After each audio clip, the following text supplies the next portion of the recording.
নমস্কার সবাইকে, সুমেধার রান্নাঘরের আরও একটা নতুন ভিডিওতে সবাইকে স্বাগত। আজকে তৈরি করব নলেন গুড়ের কালাকাঁদ। যখন ইচ্ছে আমরা দোকান থেকে তো নিয়ে আসতেই পারি, তবে বাড়িতে ভেজাল ছাড়া এই কালাকাঁদের স্বাদ কিন্তু মুখে লেগে থাকবে। চলুন শুরু করি আজকের রেসিপি। আমি এখানে 1 litre full fat milk red কাউটা নিয়েছি, জাল দেওয়ার জন্য বসিয়েছি। আর কড়াইতে দেওয়ার আগে দুধটা একটু জল দিয়ে নিয়েছিলাম।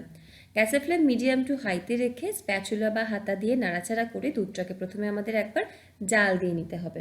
দুধটা যেই একবার একটা ফুট ধরে যাবে, ফুটে উঠবে, গ্যাসের ফ্লেমটাকে কিন্তু বন্ধ করে দেব এবং 1 থেকে 2 মিনিট একটু অপেক্ষা করব। একদম যে ধোয়া ওঠা ব্যাপারটা দুধের, সেটা কমে যাক। আর এদিকে দুধ কাটানোর জন্যে আমি 2 টেবিল চামচ ভিনিগারে 1/4 কাপ পরিমাণে জল মিশিয়ে রেখেছি।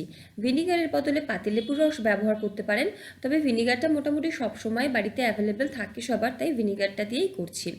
অল্প অল্প করে এই ভিনিগার জলের মিশ্রণটা দেব আর হাতা বা স্প্যাচুলা দিয়ে নাড়াচাড়া করতে থাকবো। মিনিট খানেকের মধ্যেই দেখবেন যে দুধটা কেটে গেছে। এবার নরম একদম ছানা আমাদের তৈরি হয়ে গেছে। যদি মনে হয় ভিনিগারের মিশ্রণ বেঁচে আছে, সেটাকে রেখে দেবেন, না দেওয়ার দরকার নেই।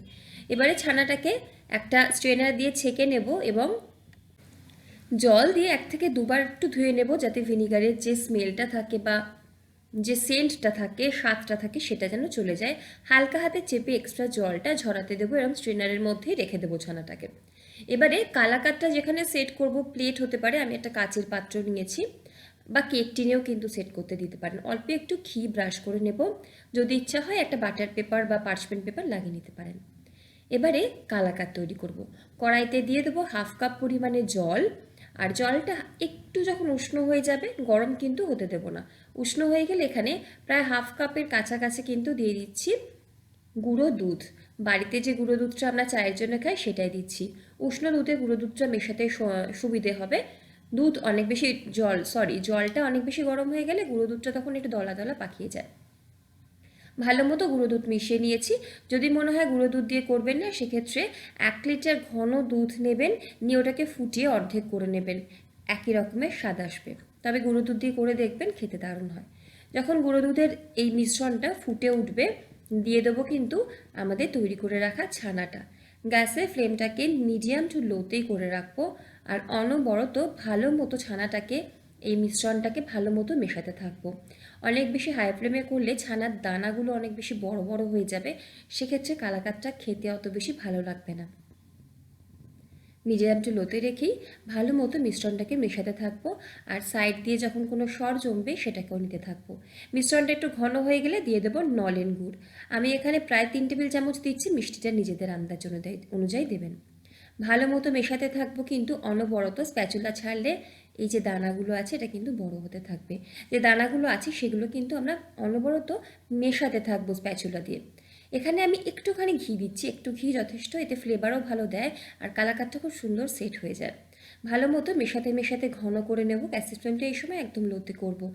দেখবেন আস্তে আস্তে এরকম কড়াইটা ছাড়তে থাকবে, একত্র হয়ে যাচ্ছে, সমস্ত কিছু বেশ কাছাকাছি চলে এসেছে, বেশ একটা বাইন্ডিং চলে এসেছে। বুঝতে হবে কালাকাঁদের মিশ্রণটা একদম তৈরি। আমি এখানে আর অন্য কোনো ফ্লেভার দিচ্ছি না, নলেন গুড়ের যে সেন্ট, তাতেই দারুণ লাগে। এবারে মিশ্রণটাকে এই অবস্থায় নামিয়ে নেব আর যে পাত্রটা রেখে দিয়েছিলাম ঘি মাখিয়ে, তার মধ্যে এই গরম গরম মিশ্রণটাই কিন্তু ঢেলে দেব, দিয়ে ভালো মতো সেট হতে দেব। ঠান্ডা হয়ে গেলে কিন্তু তখন আর সেট করতে পারবেন না, তাই এই কাজটা চটজলদি করতে হবে। তো ভালো মতো সাইড থেকে চারিদিক থেকে মসৃণ করে দিয়েছি। ওপরে ইচ্ছা হলে একটু পেস্তা কুচি ছড়িয়ে দিতে পারেন, আমি একদম প্লেন রেখেছি। সেট করতে দেব নর্মাল তাপমাত্রা, অন্তত ঘন্টাখানেক রাখলেই দেখবেন সেট হয়ে যাবে। যদি মনে হয় তাড়াহুড়ো আছে, তো একটু ফ্রিজে রেখে দিতে পারেন। সেট হয়ে গেলে নিজেদের পছন্দ মতো শেপ আর সাইজে কেটে নিয়ে পরিবেশন করুন। আমার এই পরিমাণে বেশ 8টা বড় বড় কালাকাঁদ তৈরি হয়েছে। সাইডগুলোকে একটু হাত দিয়ে মসৃণ করে নিয়েছি, আপনারা নাও করতে পারেন, আমি ভিডিও করব বলে করেছি। তৈরি হয়ে গেল খুব সহজে বাড়িতে নলেন গুড়ের কালাকাঁদ। অবশ্যই তৈরি করে জানাবেন কেমন লাগলো। ভিডিও ভালো লাগলে লাইক, কমেন্ট, শেয়ার আর সাবস্ক্রাইব করে পাশে থাকবেন। আর অবশ্যই বেল আইকনটা প্রেস করবেন, যাতে যখনই কোনো ভিডিও দেবো আপনাদের কাছে নোটিফিকেশান যায়। সকলে ভালো থাকুন, সুস্থ থাকুন, হাসি খুশি থাকুন। বাড়িতে এই সফট কালাকাঁদ একদিন অবশ্যই তৈরি করে দেখবেন। ধন্যবাদ, আজ এই অবধি।